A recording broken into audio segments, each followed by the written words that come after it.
Morning, y'all. This is Kate. I didn't grab my microphone. Kate's Garden Chicken and Cat Rambles. And I guess I could have picked a better morning to film, but I am using my brand new phone. Brand new iPhone 15 Plus. Yeah, my old iPhone 7, which I loved, and I've been holding on to it for, what are they now, up to 16? 9 models have passed, and it just can hardly hold a battery for very long. Just a few hours charge, and I have to keep it on a charger. I love it because it's small, it fits my hands, but it's time to retire. I'll still do probably a lot of filming with the iPhone 10 because I think it's probably going to film just as good. I mean, I'm just saying that, but so that I keep this one out of the weather and not getting dropped or stepped on or pecked at. But so yeah, it's a little after 7 this morning, about 7:30 now. Everyone's out and about. Started raining in the night sometime, probably a little after 3 or 4. But everyone's good. I don't know if I broke her broodiness, but I've taken all her eggs.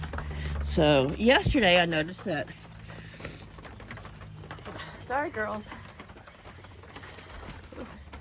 Miss Daisy here was sitting in that nest box on the 3 latest eggs rather than the 3 that she had been sitting on. And they were quite cold. Oh look, Luna's gonna sit in the cat's nest box, but they've got plenty of nest boxes. So, anyway, because we had cold nights, I did turn the heat back on. Let's see what it's saying it is in here.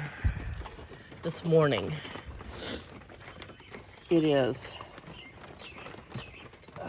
between around 65 degrees, so that's pretty good.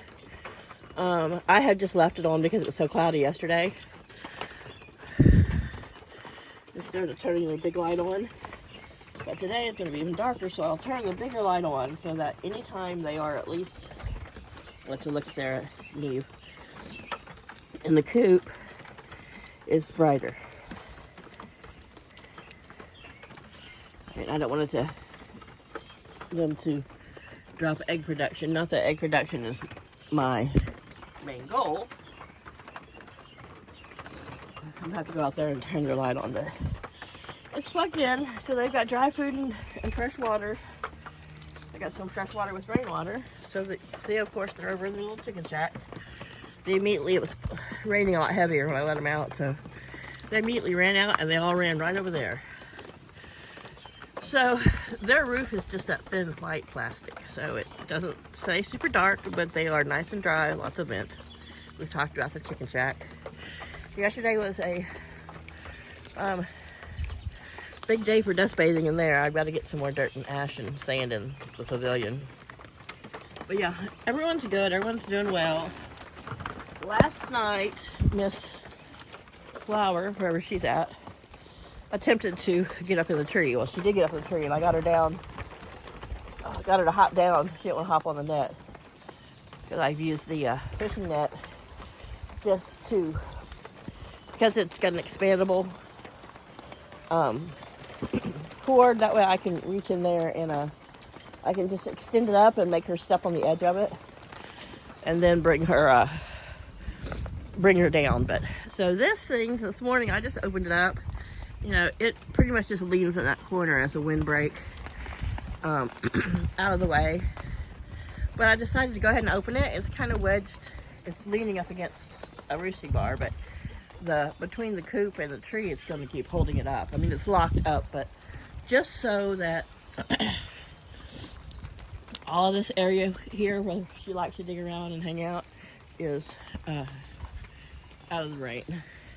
I mean, it doesn't get overly soaking wet here because of this tree, but they've got fresh food this morning. I opened up this wall just partially because it's not supposed to be really cold, but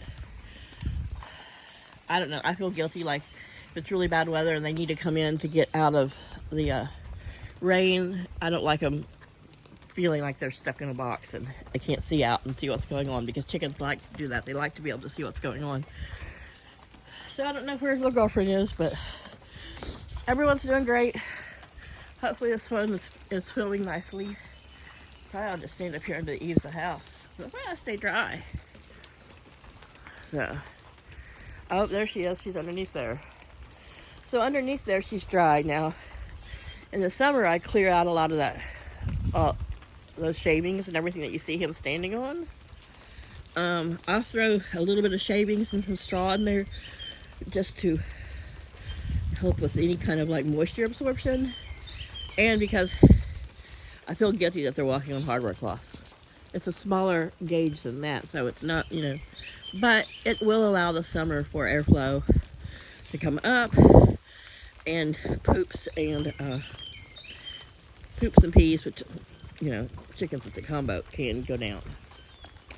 So this board here goes up inside along the bottom when it's closed, just as one more thing to help block any drafts that could get on them. But when they're in there at night for winter, but we're spring. After this weekend, we're gonna be back to high 40s at night, 50s, 60s, 70s during the day. So their food's right there where it's dry. They've got water. They got puddles. It's just early morning, and they're like, we don't want to be. It's too early to be having a cold shower.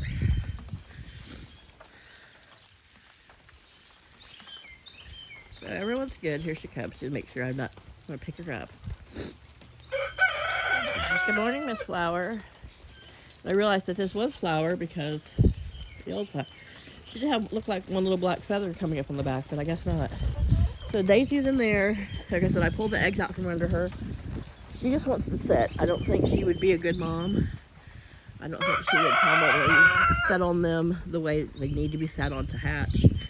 And yeah, so I pulled those eggs out, candled them. They were not growing they were just a regular egg, nothing growing in there. So because I had been sitting under her for 2 weeks, I fed them to the chickens. They were still good and viable.